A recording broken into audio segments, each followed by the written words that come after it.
Friends welcome to CS learning with Rumpa.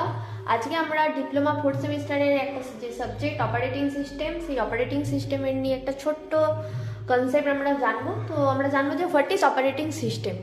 Operating system হলো আমাদের user, আমরা যারা ইউজার মানে যারা আমাদের সিস্টেমটাকে ইউজ করি আর হার্ডওয়্যারের সাথে কি করে একটা ইন্টারফেস ক্রিয়েট করে।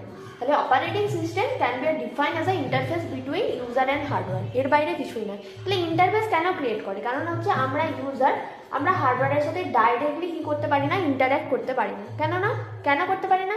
কেন হার্ডওয়্যার 0 আর 1 বোঝে, মানে বাইনারি ল্যাঙ্গুয়েজ বোঝে, সেগুলো আমাদের পক্ষে কমিউনিকেট করা পসিবল নয়। ধরো আমি বাংলা বুঝি শুধু, আমাকে যদি কেউ অন্য কোনো ল্যাঙ্গুয়েজে কথা বলে আমি সেটা বুঝবো না, তাহলে কী করতে আমাকে ট্রান্সলেট করে দিতে হবে, তবে আমি বুঝতে পারবো। তো সিম্পলি এটাই হচ্ছে রিজন যে আমরা কী করতে পারি না, হার্ডওয়্যারের সাথে ডিরেক্টলি কমিউনিকেশন করতে পারি না, দ্যাটস বিকজ অফ রিজন। তাহলে অপারেটিং সিস্টেমের এক্সাম্পল কী কী? উইন্ডোজ, আমাদের অ্যান্ড্রয়েড আছে, ম্যাক আছে, লিনাক্স আছে, iOS আছে, এগুলো হচ্ছে অপারেটিং সিস্টেমের এক্সাম্পল। তো থ্যাংক ইউ স্টুডেন্ট। এই ধরনের ভিডিও যদি তোমাদের ভালো লাগে তো অবশ্যই কমেন্ট করবে, আর চ্যানেলে যদি নতুন হয়ে থাকো সাবস্ক্রাইব করে একটু সাপোর্ট করো। তো আবার নেক্সট এরকম ছোটো ছোটো কনসেপ্ট নিয়ে আবার দেখা হবে। টাটা।